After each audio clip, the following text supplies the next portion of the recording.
জার্মানির কোলন শহরের রাজপথ প্রকম্পিত করে শনিবার এভাবেই হাজার হাজার মানুষ কুর্দিশ নেতা আব্দুল্লাহ ওকালানের মুক্তির দাবিতে বিক্ষোভ করেছে। স্থানীয় ক্যাথিড্রালের আশপাশের সড়ক অবরোধ করে ওকালানের পক্ষে স্লোগান দেন তারা। এই বিক্ষোভের পেছনে মূল কারণ হিসেবে কাজ করেছে ওকালানের নেতৃত্বে পরিচালিত শান্তি প্রক্রিয়া এবং তার পক্ষ থেকে চলমান সংলাপ। অনেক বিক্ষোভকারী মনে করেন দীর্ঘদিন ধরে সংলাপে বিশ্বাসী ওকালান জঙ্গি কার্যক্রমকে স্থগিত রেখেছেন এবং শান্তিপূর্ণ সমাধানের লক্ষ্যে কাজ করেছেন। আমরা এখানে এসেছি আব্দুল্লাহ ওকালানের শান্তি উদ্যোগকে সমর্থন করতে। বর্তমান সময়ে তুর্কি ও কুর্দিশ লিবারেশন মুভমেন্টের মধ্যে সংলাপ চলছে।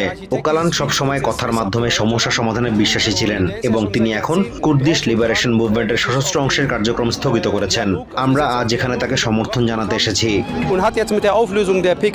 বেরিবার রোনাহি নামে আরেক বিক্ষোভকারী জানান ওকালানের মুক্তির দাবিতেই তিনি এই শান্তিপূর্ণ বিক্ষোভে অংশ নিচ্ছেন।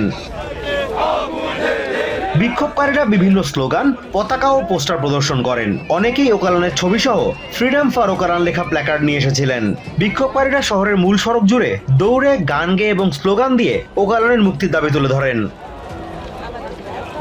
এই বিক্ষোভের মূল উদ্দেশ্য ছিল শান্তিপূর্ণ সংলাপ ও রাজনৈতিক সমাধানের প্রতি জোর দেওয়া। অংশগ্রহণকারীরা মনে করেন ওকালানের মুক্তি কুর্দিশ এবং তুর্কির মধ্যে চলমান শান্তি প্রক্রিয়াকে আরও শক্তিশালী করতে সাহায্য করবে।